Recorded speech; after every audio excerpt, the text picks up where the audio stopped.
Hello दोस्तों, आप लोगों का स्वागत है हमारे यूट्यूब चैनल रावल कॉन्सेप्ट में।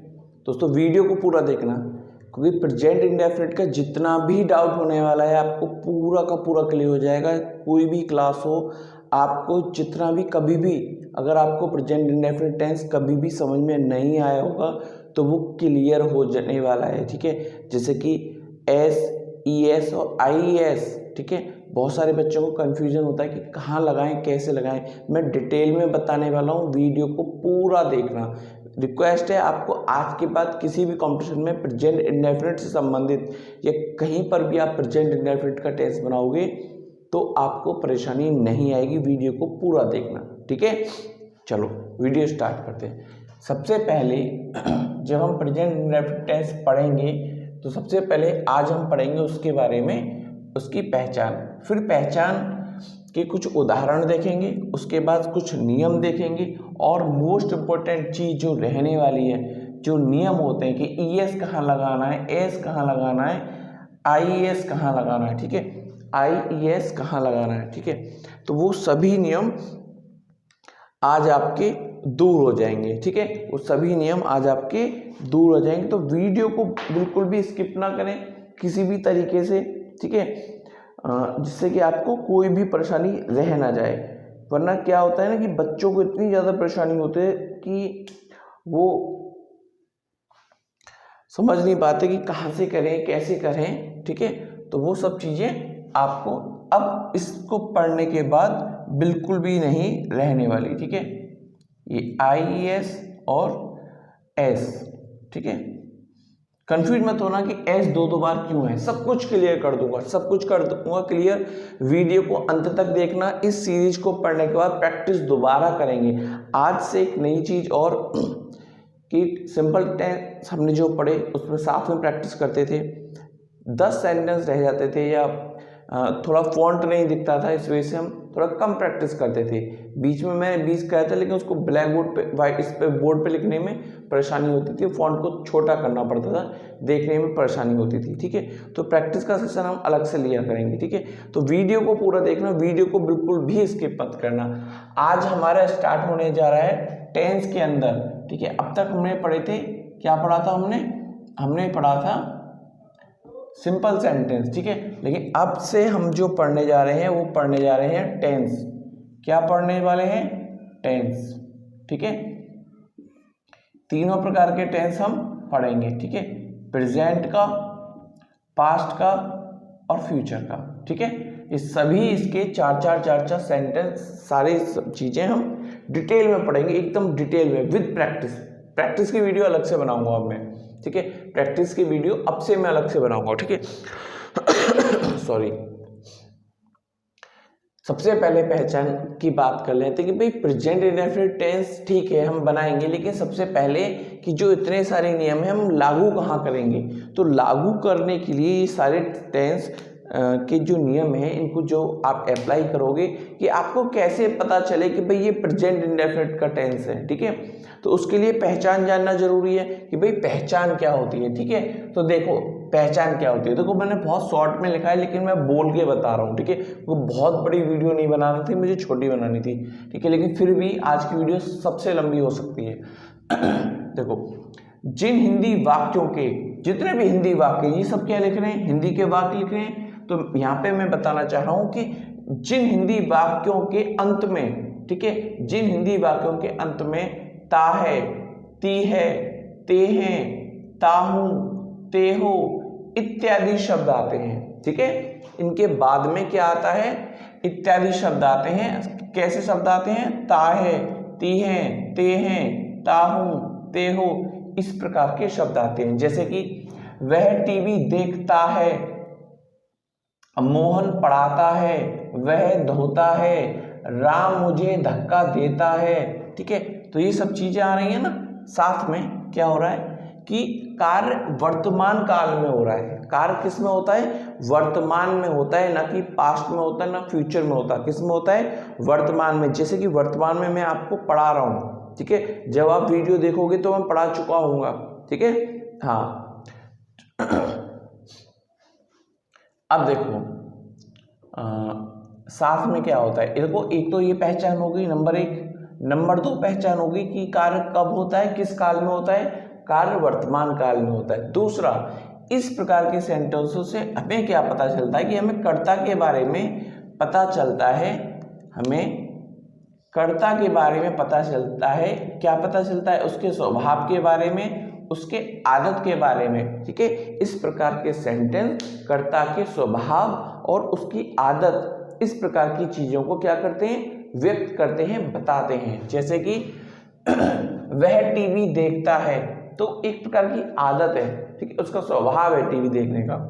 मोहन पढ़ाता है, ठीक है, मोहन पढ़ाता है, उसके बारे में, किसके बारे में बता रहे हैं, सब्जेक्ट के बारे में। अब यहाँ पे बताया जाए कि भाई मोहन ये काम करता है, पढ़ाता है। मनोज इंग्लिश पढ़ाता है, ठीक है, तो क्या मेरे बारे में क्या बताया है कि भाई मैं इंग्लिश पढ़ाता हूँ। सोहन जाता है, मोहन करता है, तो सब्जेक्ट के बारे में कुछ ना कुछ बताया जा रहा होता है, ठीक है, कि भाई सब्जेक्ट ये एक्शन परफॉर्म कर रहा है, ठीक है, सब्जेक्ट के द्वारा ये कार्य हो रहा है, या सब्जेक्ट को ये आदत है, ठीक है, या उसका ये स्वभाव है, ठीक है। इस प्रकार की चीजें व्यक्त होती हैं।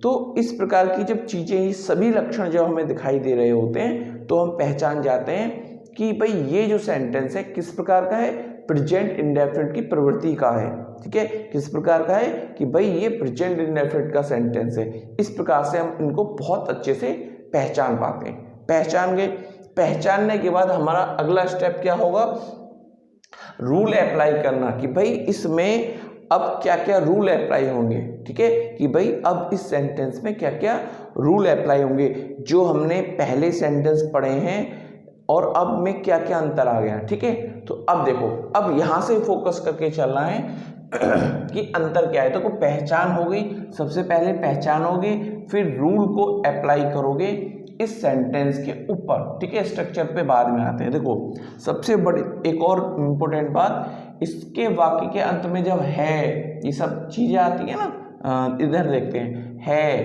हूं, हो इत्यादि जब शब्द आते हैं, तो इनकी अंग्रेजी इज एम आर नहीं लगाते, इज एम आर नहीं लगाते, इसमें हेल्पिंग वर्ब का प्रयोग नहीं होता।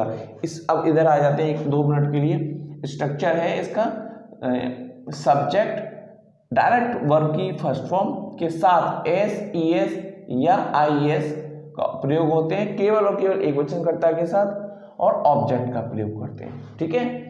तो यहाँ पर हम क्या देख रहे हैं, यहाँ पर देख रहे हैं कि एस और इजेएमआर का प्रयोग नहीं हो रहा है। स्ट्रक्चर में इजेएमआर का मैंने प्रयोग नहीं बताया है, ठीक है। सब्जेक्ट लगाना है, वर्ब की प्रथम अवस्था लगानी है, ठीक है। चलो ये कब लगेगी वो अभी बताने वाला हूँ मैं, उसको ध्यान से देखते रहो। तो क्लियर हो गया, है, हूँ, हे, हो इत्यादि के साथ किसका प्रयोग नहीं करना, इजेएमआर का प्रयोग बिल्कुल भी नहीं करना है, ठीक है।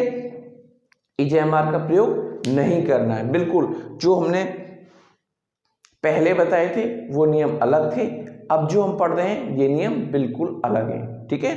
चलो उस प्रकार के जब वो आते थे इजेएमआर, या तो पास होता था कि भाई जब हम यूज ऑफ हैज हैव पढ़ते थे, ठीक है, या फिर हमने इजेएमआर के पढ़े तब ये शब्द आते थे, ठीक है।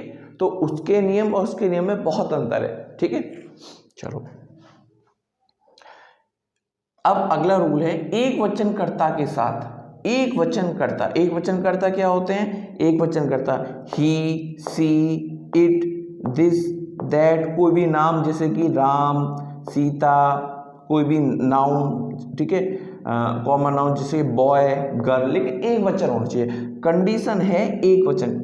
यहाँ पर ये नियम कहना चाह रहा है कि जितने भी एक वचनकर्ता हैं, ठीक है, जब उनका प्रयोग हो, जब कभी भी एक वचनकर्ता का प्रयोग हो, तो वर्ब की जो प्रथम अवस्था का हम प्रयोग करने वाले हैं, ठीक है, उसके साथ एस, ई एस या आई ई एस नियम के अनुसार, नियम के अनुसार जो नियम है वो हम यहाँ पढ़ेंगे, ठीक है, नियम के अनुसार जो सूटेबल हो उसका प्रयोग करें, ठीक है, उसका प्रयोग करें, ठीक है। क्या बोला, एक वचनकर्ता के साथ कौन सा होना चाहिए, पहली क्रिया, सबसे पहला रूल कि भाई सबसे पहले तो वो एक वचनकर्ता, ठीक है, ठीक है। जब एक वचनकर्ता आ रहा हो तो उसके साथ हमें क्या करना है, वर्ब की प्रथम अवस्था में, कौन सी वर्ब की प्रथम अवस्था में एस, ई एस या फिर आई एस का प्रयोग करना है, ठीक है।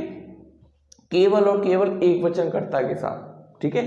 अगला, बहुवचनकर्ता के साथ एस, ईएस या आईईएस का प्रयोग नहीं करना। जब कभी भी बहुवचनकर्ता आएगा तो आप ना तो एस का प्रयोग करोगे, ना ईएस का प्रयोग करोगे, ना आईईएस का प्रयोग करोगे, आप केवल और केवल वर्ब की प्रथम अवस्था को लगा दोगे। वीडियो को पूरा देखना, मैं अच्छे से बता दूंगा कब कब कैसे, जैसे हम एग्जाम्पल करेंगे पूरा अच्छे से आएगा, और कल को जब हम प्रैक्टिस करेंगे तो पूरा बहुत ही ज़्यादा अच्छी तरीके से आने वाला है आपको, ठीक है। चलो इतना हो गया। फिर भी मैंने एक वचनकर्ता और बहुवचनकर्ता यहाँ पर लिख दिया है, ठीक है। बहुवचनकर्ता के साथ आईईएस का प्रयोग नहीं होगा, यानी कि इन शब्दों के साथ आईईएस का प्रयोग नहीं होगा। आई और ईएस या और आईईएस का प्रयोग बिल्कुल भी नहीं होगा, ठीक है। अब बात आ जाती है कि भाई जब हम एक वचनकर्ता के साथ वर्ब की प्रथम अवस्था में एस, ईएस या आईएस लगाएंगे तो हमें कैसे पता लगेगा कि इन तीनों का प्रयोग कब कब करना है, ठीक है। ये सवाल उठता है ना कि भाई ठीक है कि एक वचनकर्ता के साथ तो करना है, लेकिन कब करना है, कि हमको कैसे पता चले कि भाई यहाँ पर एस लगेगा, यहाँ पर ईएस लगेगा या यहाँ पर आईईएस लगेगा, ठीक है। तो उस डाउट को हम दूर करते हैं कि भाई कब आपको ईएस लगाना है, कब एस लगाना है, कब आईईएस लगाना है, ठीक है। तो सबसे पहले आ जाते हैं कि जब कभी भी हमारी वर्ब की प्रथम अवस्था कुछ निश्चित शब्द हैं उनसे समाप्त हो रही हो, जैसे कि जब, देखो ध्यान देना, जब कभी भी हमारी वर्ब की, ठीक है, प्रथम अवस्था कुछ शब्दों से समाप्त हो रही हो, कुछ अक्षर से या अक्षर समूह से समाप्त हो, जैसे कि CH, अगर हमारी वर्ब की प्रथम अवस्था के अंत का अक्षर CH, SH, SS, O, Z या X आता है तो किसका प्रयोग करना है, ES का प्रयोग करना है, ठीक है। किसका प्रयोग करना है, ES का प्रयोग करना है, ठीक है। बहुत अच्छे से देख लेना कि जब जब CH, SH, SS, O, Z या X आए तो केवल ES का प्रयोग करना है, ठीक है। देखो कैसे, मतलब जैसे कि रीच है, रीच के ये हमारा क्या है, क्रिया है, वर्ब की प्रथम अवस्था है, अंत के अक्षर क्या है, CH है। टीच है, इसका अंत का अक्षर क्या है, CH है। वॉच, वॉच के अंतर क्या है लास्ट में, तो क्या है, CH है, इसमें भी क्या है, CH है। तो जब इस प्रकार के शब्द आए तो क्या जोड़ना है आपको, ES, क्या जोड़ना है, ES, बहुत अच्छे से याद रखना, ठीक है। अब देखो एक SH का उदाहरण देखते हैं, देखो वॉश, ठीक है, इसमें अंत में क्या आया, SH आ रहा है, ब्रश क्या आ रहा है, SH आ रहा है। तो जैसे ही वर्ब की प्रथम अवस्था के अंत में इस प्रकार के शब्द देखें, हमें क्या लगाना है, हमें लगाना है ES, ठीक है। अब देखो SS का उदाहरण देखो, देखो पास, किस, मिस, अब ये क्या आ रहा है, इनके अंत में क्या आ रहा है, डबल S आ रहा है, और है क्या, ये वर्ब की प्रथम अवस्था है, ठीक है, वर्ब है। अब देखो गो, डू, सबके लास्ट में O आ रहा है, देखो गो के अंत का अक्षर, इससे पहले से हमें कुछ मतलब नहीं है, ठीक है। जो मैंने बताया है वो बिल्कुल अंत का, ठीक है। ओ, डू, सॉरी, गो, डू, दोनों में क्या आ रहा है, अंत में O आ रहा है। बज, देखो बज में क्या आ रहा है, Z आ रहा है, ठीक है। डबल Z हो या कुछ भी हो, हमें इससे मतलब नहीं है, ठीक है। हमें अंत का देखना है, जो कह रहा है सिंगल है तो भाई सिंगल, और डबल हो तो डबल, ठीक है। जो पेयर में जिस प्रकार से दे रखे हैं उस प्रकार से होना चाहिए वर्ब का अंत में, ठीक है, वर्ब के अंत में, सबसे अंत में, ठीक है। देखो जैसे कि एक्स, फैक्स, मिक्स, फिक्स सबसे लास्ट में है ना। तो जब जब इस प्रकार की चीजें हो तो आप क्या लगाओगे, तब आप ES का प्रयोग करोगे। किसका प्रयोग करोगे, ES का प्रयोग करोगे। इसके अलावा अगर कुछ भी आ जाए फिर S लगाओगे, इसके अलावा कुछ भी आ जाए तो क्या लगाओगे, S लगाओगे, ठीक है। तो आपको केवल और केवल ये 6 शब्द, आप ये जो 6 शब्द दिए हुए हैं, अक्षर दिए हुए हैं, आपको क्या करना है, याद करने हैं। कितने हैं, 6, ठीक है। कहीं बुक्स में आपको 5 भी मिल जाएंगे, ठीक है, तो कहीं आपको 6 मिलेंगे, ठीक है। चलो, तो वो एक अलग बात है, अलग मुद्दा है, ठीक है। तो इतना क्लियर हो गया। इसके अलावा कुछ भी आ जाए, अंत में कुछ भी आ जाए, जैसे कि आ जाए रीड, आ जाए टीच, आ जाए कम, आ जाए, ठीक है, तो क्या लगाओगे, एस लगाओगे, ठीक है। चलो अभी जब मैं एग्जाम्पल कराऊंगा तब समझाऊंगा। अब देखते हैं एक और नियम, ठीक है। तो 2 नियम हो गए, और ये दूसरा नियम अभी अच्छे से समझ में आएगा जब, देखो जितना ये अच्छे से समझ में आएगा, अभी ये नहीं आया होगा कुछ बच्चों के, वो सब आ जाएगा जब हम एग्जाम्पल करेंगे, ठीक है। और बाकी का रहस्य जितना भी रह जाएगा, जो जितना भी डाउट होगा वो कल आ जाएगा। इस नियम को हम साइड में रखेंगे, इसको रफ कर देंगे और फिर हम करेंगे, ठीक है। आगे देखते हैं ट्राई। अब ये क्या लिखा हुआ है, कॉन्सोनेंट, ठीक है। हमारी अंग्रेजी की वर्णमाला में कितने कॉन्सोनेंट होते हैं, कितने व्यंजन होते हैं, 21। कितने व्यंजन, 21 होते हैं।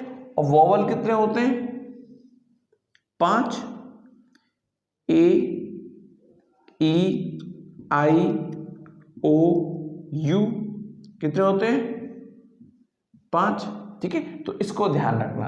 अब 21 कहां तक याद रखोगे, चलो अब देखो नियम समझो। Verb ending with consonant plus Y, ठीक है। जब जब क्या हो रहा हो कि भाई कोई भी ऐसी वर्ब आ जाए जिसका अंतिम अक्षर तो वाई हो, जिसका अंतिम अक्षर तो वाई हो, और उससे जस्ट पहले का जो अक्षर हो वो कॉन्सोनेंट हो, समझ गए ना। किसी भी वर्ब की प्रथम अवस्था का अंतिम अक्षर वाई हो, उससे जस्ट पहले का अक्षर कॉन्सोनेंट हो, तो हम क्या करेंगे, वाई को हटा देंगे।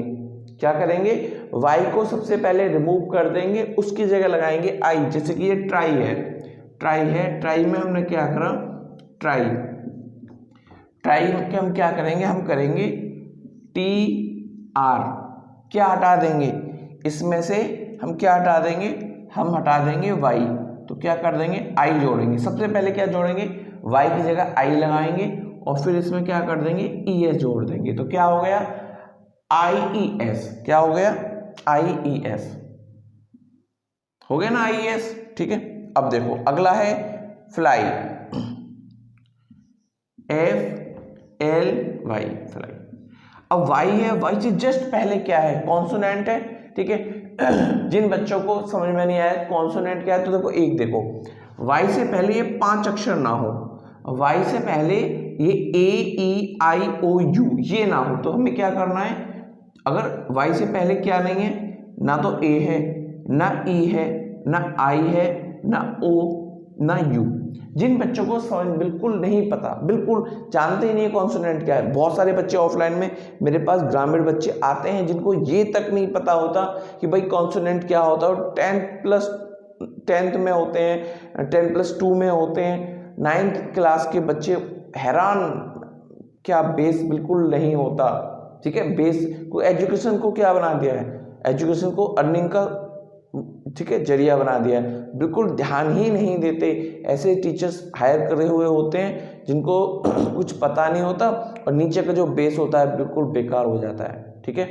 हाँ चलो, क्या हुआ यहाँ पे, ये हुआ, और इसीलिए मैं फ्री ऑफ कॉस्ट क्लासेस चलाता हूँ। ऑफलाइन जो क्लास रहती है मेरी फ्री ऑफ कॉस्ट क्लास रहती है, ठीक है। और ज़्यादा से ज़्यादा जो पे कर पाता है बच्चा, उससे मैं 10th क्लास के बच्चों से केवल और केवल 200 रुपये लेता हूँ। जो सक्षम है, जो सक्षम है देने लायक, उससे मैं 200 रुपये लेता हूँ। भाई आप 200 रुपये दे दो। 10 और जो होते हैं 11th और 12th के, उनसे केवल और केवल 300 रुपये। और ये फीस भी जब इकट्ठी हो जाती है, ये फीस भी जब इकट्ठी हो जाती है, तो ये फीस उन बच्चों को मैं कंट्रीब्यूट कर दे देता हूँ, उन बच्चों के लिए, ठीक है। अब तो मैं खुद से आके एडमिशन वगैरह कराता हूँ उन बच्चों के लिए जो आर्थिक रूप से गरीब हैं, ठीक है, जिनके पास पैसा नहीं है, ठीक है, जिनको पढ़ने की इच्छा है लेकिन पैसा नहीं है। ऐसे नहीं कि किसी का भी नहीं, भाई इच्छा होनी चाहिए। फिजूल में मैं मेहनत करता हूँ, पैसे इकट्ठे करता हूँ, और तो मैं भी चाहता हूँ कि भाई बच्चे, वही बच्चों के लिए मेरी ये फीस जाए जो पढ़ना चाहते हैं लेकिन पैसों की व्यवस्था नहीं है, ठीक है। तो इसलिए मैं चाहता हूँ भाई मेरी वीडियो को अधिक से अधिक शेयर करें, सब्सक्राइब करवाएं चैनल अधिक से अधिक, ठीक है। क्योंकि मेरा बहुत बड़ा टारगेट है फ्री एजुकेशन को लेकर, क्योंकि मैंने सर्वाइव करा है एजुकेशन के फील्ड में, ठीक है। तो मैं नहीं चाहता कि जितना भी हो सकता है मैं कोशिश करता हूँ कि भाई बच्चा ना कर पाए, ठीक है, इस तरह से परेशान ना हो, ठीक है। चलो देखते हैं आगे। तो क्या करना है आपको, FLY। अब आपको कॉन्सोनेंट की समस्या हो रही है कि भाई मुझे नहीं मालूम कॉन्सोनेंट क्या होते हैं, तो इतना करो आप, देखो Y से पहले क्या A है, नहीं है, E है, नहीं है, I है, नहीं है, O नहीं, U नहीं, ठीक है। जब नहीं है तो क्या करेंगे, Y को हटाएंगे, Y की जगह क्या लगाएंगे, I और ES जोड़ देंगे इसमें, फ्लाइज, ठीक है। क्लियर हो गया। वरी सेम कुछ अंतर है ही नहीं करना कुछ इसमें, ठीक है। क्या हो गया, देखो क्या Y से पहले कुछ है इन पांचों में से, नहीं है ना, तो क्या करेंगे भाई, मिला लो। अगर नई समस्या हो रही है स्टार्टिंग में मिला लो सबको। A नहीं है, E नहीं है Y से पहले, और I भी नहीं है, ठीक है। यहाँ पे तो क्या आ रहा है, R आ रहा है, इन पांचों में से कुछ भी नहीं है, यहाँ पे क्या आ रहा है, R आ रहा है। तो भाई क्या करेंगे, हम करेंगे WAR, एक और R, Y को हटाएंगे, Y की जगह I करेंगे और ES कर देंगे। क्लियर। मेरे हिसाब से ये वाला नियम आपको आ गया होगा। जब प्रैक्टिस करेंगे तो पूरा अच्छे से आ जाएगा, ठीक है। वीडियो को पूरा देखना, अंत तक देखना, मजा आने वाला है आपको फुल एकदम, ठीक है। इस नियम को दोबारा प्रैक्टिस के दौरान जब करेंगे ना, जब अच्छे समझ में आएगा, तो इसको याद रखना, ठीक है, याद रखना इसको। चलो अब आते हैं अगला कि भाई एक तो ये वाला नियम जो कंफ्यूज कर रहा है, मैंने बोल दिया कि भाई आगे याद करेंगे, ठीक है। अब ये आ गया कि भाई ये एस कब, ये हम कैसे पता करें भाई एस ये कब लगेगा और ये कब लगेगा, ठीक है। तो देखो ये इसका ध्यान रखो, जैसे ये तीन नियम क्लियर हो जाएंगे अपने आप ये नियम क्लियर हो जाएगा, क्योंकि अकेला बेचारा यही बचेगा। जब ये तीन नियम अप्लाई नहीं होंगे किसी जगह तब ये नियम लग जाएगा, ठीक है। वाई देख लें। चलो पहले इस नियम को क्लियर करते हैं। वो वर्ब जिनके अंत का अक्षर, सबसे लास्ट का अक्षर क्या हो, वाई हो, ठीक है, वाई हो, लेकिन उसे जस्ट पहले का तुरंत एक अक्षर पहले क्या हो, वोवल हो, स्वर हो। जैसे कि क्या, ये क्या है, से, SAY, ये क्या है, से। ये क्या है, वाई, ठीक है, वाई आ गया। वाई से पहले क्या है भाई, स्वर है ये तो, ठीक है। यहाँ पे हमें क्या देखना था, यहाँ पे व्यंजन देखना था। यहाँ पे क्या देखना है, यहाँ पे हमें स्वर देखना है। हाँ भाई स्वर है, ए आ रहा है, हाँ आ रहा है। अब क्या करना है, कुछ नहीं करना, सिंपल, ठीक है। क्या करना है, अब हमें सिंपल सा हमें इसमें क्या जोड़ देना है, एच जोड़ देना, कुछ नहीं करना, सिंपल सा इसमें कुछ ना हटाना ना कुछ करना, बस जोड़ दो, ठीक है। बस मार्कर चलो सही चल रहा है अभी तक, तो चलो आगे करते हैं। क्या करना है, हमें कुछ नहीं करना, बस इसमें ये कर दिया, कुछ करा तो नहीं। क्या करा हमने, केवल वाई के साथ एच जोड़ दिया। वाई किस में हटाया, वाई हमने इसमें हटाया जिसमें कॉन्सोनेंट आ रहा था, व्यंजन आ रहा था। वाई के तुरंत बाद जिस वर्ब के अंत का अक्षर वाई हो और वाई से जस्ट पहले व्यंजन हो, क्या हो, व्यंजन हो, कॉन्सोनेंट हो, या फिर ऐसे कह लो कि वाई से जस्ट पहले स्वर ना हो, वाई से जस्ट पहले तुरंत पहले स्वर ना हो तो IES लगाएंगे, और वाई के जस्ट पहले अगर स्वर हो तो क्या लगाएंगे, एस लगाएंगे, वाई को नहीं हटाएंगे। वाई को तभी हटाएंगे जब वाई से जस्ट पहले कॉन्सोनेंट हो। क्लियर। चलो आगे देखते हैं, एक और देखते हैं। से हो गया, अब आ गया प्ले, PLAY, प्ले। वाई से जस्ट पहले क्या है, स्वर है भाई, स्वर है, ठीक है। तो क्या करेंगे, PLAYS, प्लेस। क्लियर। बाई, ठीक है, BU, बाय। वाई से पहले तुरंत क्या है, व्यंजन है, स्वर है, ठीक है, नहीं पता, मिला लो, AEIOU, भाई यू आ गया भाई वाई से पहले। अब क्या करेंगे, BU, बाई, इसमें क्या करेंगे, एस जोड़ देंगे, 22। क्लियर हो गया अच्छे से, आई होप आपको क्लियर हो गया होगा, ठीक है। अब आते हैं कुछ सेंटेंस यहाँ पर हैं उनको बनाते हैं, ठीक है। और मैंने जो सेक्शन के आगे हैं वो लगभग मैंने वही लिख दिए हैं, ठीक है। और बनाने की कोशिश करते हैं, फिर अलग से एक बार और प्रैक्टिस करेंगे जिससे कि कंठस्थ हो जाए हमारा अच्छे से, ठीक है, समस्या बिल्कुल ना रहे। ठीक है, देखो इस वाले के हमने कुछ 3 अलग से हमने 7, 8 और 9 ये,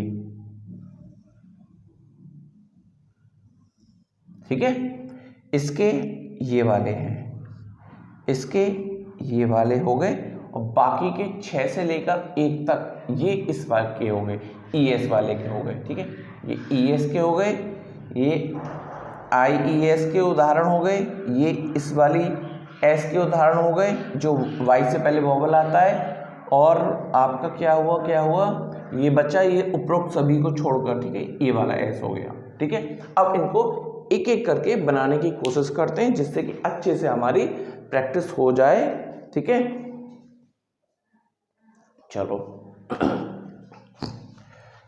वह टीवी देखता है, देखो एक वचन है, पहला नियम तो हमें यही ध्यान रखना है ना कि बनाते ही सेंटेंस में कि भाई एस और ईएस का प्रयोग, अभी मैंने सारे के सारे एक वचन वाले ही लिए हैं, पहले बता दूं, कल को जो करेंगे तो एक वचन भी रखेंगे और बहुवचन भी रखेंगे और सिमिलर रखेंगे, एक वचन को क्रिया जो होगी वो सिमिलर होगी। ठीक है, जिससे कि आपको कंफ्यूजन ना हो। वह टीवी देखता है, ये सब्जेक्ट है, क्लियर है, ये सब्जेक्ट क्या काम कर रहा है, देख रहा है, क्या देख रहा है, टीवी। ठीक है, तो वह टीवी देखता है, लड़का है, ठीक है, ही, ठीक है, सब्जेक्ट लगा दिया। ठीक है, इसका स्ट्रक्चर मैंने आपको बता दिया कि सब्जेक्ट वर्ब की फर्स्ट फॉर्म एस और एस किसके साथ, सब्जेक्ट के साथ, एक वचन कर्ता के साथ केवल, और ऑब्जेक्ट। ठीक है, देखो एक वचन करता है मतलब, चलो पहले आगे देखते हैं, सब्जेक्ट, ठीक है, वह, ठीक है, वह का क्या लगा, ही, ये वह क्या काम कर रहा है, देखने का, क्या देख रहा है, टीवी, वॉच, WATCH। अब थोड़ा रुक जाते हैं भाई, हमारा सब्जेक्ट क्या है, एक वचन करता है, अब इसमें से तीनों में से कुछ ना कुछ लगेगा जरूर, या तो एस लगेगा, या ES लगेगा, या IES लगेगा। ठीक है ना, और उसको लगाने का क्या नियम है कि वर्ब के अंत का कुछ देखें। ठीक है, तो देखते हैं भाई, अंत में देखा Y है, देखो सबसे पहले Y ढूंढ लो, Y तो नहीं है भाई, Y नहीं है, अब ये दोनों नियम इसमें नहीं लगने वाले। अब आ जाओ यहाँ पे, अब इसको ढूंढ लो, क्या CH है, हाँ भाई CH तो है, तो बाकी इधर आओ ही मत, जब CH मिल गया तो क्या लगाना है, ES। क्या देखता है, he watch the TV, clear. Mohan पढ़ाता है, मोहन पढ़ाता है, तो मोहन एक व्यक्ति है, ठीक है, मोहन, ठीक है, क्या काम कर रहा है, पढ़ाने का, टीच, TEACH, टीच, मोहन पढ़ाता है। ठीक है, अब इधर आ जाओ भाई, देखो भाई ये है एक वचन। ठीक है, जब एक वचन आ गए तो एस ES इनमें से कुछ ना कुछ तो लगने वाला है, तो देखो क्या Y है अंत में, Y है अंत में, नहीं है भाई, Y नहीं है, तो देखो ये दोनों तो नियम गए, ये तो लगेंगे नहीं। अब ये नियम देख लेते हैं, CH, भाई CH है लास्ट में, ठीक है, तो ये वाला नियम भी गया, ये S भी नहीं लगनी, क्या लगेगी, जब CH है लास्ट में तो क्या लगेगा, SH। ठीक है, चलो, वह धोता है, मैंने ऑब्जेक्ट हटाया हुआ, जैसे कि वह कपड़े धोता है, मैंने हटाया हुआ है अभी। ठीक है, वह धोता है, कुछ जगह लगा दिया है मैंने, वह धोता है। ही क्या काम कर रहा है, धोने का काम कर रहा है, ही वॉश। ठीक है, अब रुक जाते हैं थोड़ी देर के लिए और देखते हैं कि भाई ये तो भाई एक वचन है। ठीक है, हमने रुक कर देखा भाई ये तो एक वचन है, अब एक वचन के साथ कुछ ना कुछ तो भाई लगेगा इसमें। ये तीन चीजें हैं हमारे पास, एस है, ES है और IES है, इन तीनों में से कुछ ना कुछ जरूर लगेगा। तो भाई सबसे पहले आ जाते हैं उसी बात पे, क्या Y लगेगा, Y है, नहीं है, Y नहीं है, तो Y नहीं है तो क्या बचा भाई, ये दोनों तो नियम लगेंगे नहीं, तो पहले ये मिलाते हैं, CH है, नहीं है, SH है, हाँ भाई है, तो क्या लगा दिया, ES। तो इस प्रकार से ही आपको सबसे पहले Y को देखो, इजी हो जाएगा, दो ही बचेंगे ना, तो Y को देखो सबसे पहले, Y नहीं होगा तो ये वाला पहला वाला देखो, फिर ठीक है। और इनमें से भी ना हो तो फिर ये लगेगा, जब तीनों में से कोई सा ना हो तो फिर ये नियम तो बचा ही बचा, एस लगेगा। लेकिन कंडीशन एक वचन करता होना चाहिए, ठीक है। राम मुझे धक्का देता है, देखो मैंने इसमें ऑब्जेक्ट जोड़ दिया है, ठीक है। राम क्या कर रहा है, धक्का दे रहा है ना, पुश कर रहा है ना, राम पुश क्या कर रहा है, पुश कर रहा है, ठीक है। चलो राम पुश किसको कर रहा है, मी, मुझे। चलो अभी मैंने पूरा बनाया, वरना आप यहाँ पे रुकोगे, सब्जेक्ट को देखते ही आपको रुकना होगा, ठीक है। ये थोड़ा समझाने के लिए थोड़ा वे है ये, ठीक है। अब वरना आप सब्जेक्ट एक वचन कर्ता को देखते ही समझ जाना कि भाई इसमें ऐसा ये जोड़ना है, तब आगे बढ़ना, पहले कंप्लीट करना प्रोसेस फिर आगे बढ़ना है, ठीक है। राम पुश मी, भाई देखो भाई इसमें एक वचन कर्ता आ गया, एक वचन कर्ता आ गया, ठीक है। एक वचन कर्ता आ गया तो क्या करोगे आप अब आप करोगे कि भाई बैटरी थोड़ा जाने वाली है, तेजी से पढ़ाता हूं मैं। राम पुश मी, ठीक है, इसमें डबल एस आ गया तो क्या करोगे, एस जोड़ोगे। सोहन जाता है, सोहन जाता है तो सोहन जाता है तो जाने की क्या लगेंगे, गो। इसमें तो भाई क्या आ गया, ओ आ गया, ठीक है। हम वो वाला नियम आप कर लेना, ठीक है। Go, E S, Ram goes. Mohan क्या कर रहा है, मोहन करता है, मोहन क्या करता है, कुछ करता है, करने की क्या है, डू, मोहन डज, ठीक है। वह पढ़ाता है, देखो अब देखना, वह पढ़ाता है, वह पढ़ता है, ही पढ़ाता है नहीं पढ़ता है। रीड, ही रीड, थोड़ा इसको देख लेते हैं, बाकी क्लियर होने वाला है आपका। ही रीड देखो वाई तो नहीं है, वाई नहीं है ना, नहीं है भाई, नहीं है तो ठीक है, तो ये दोनों नियम लगेंगे नहीं। अब इसको मिला लेते हैं, सी एच है, नहीं है।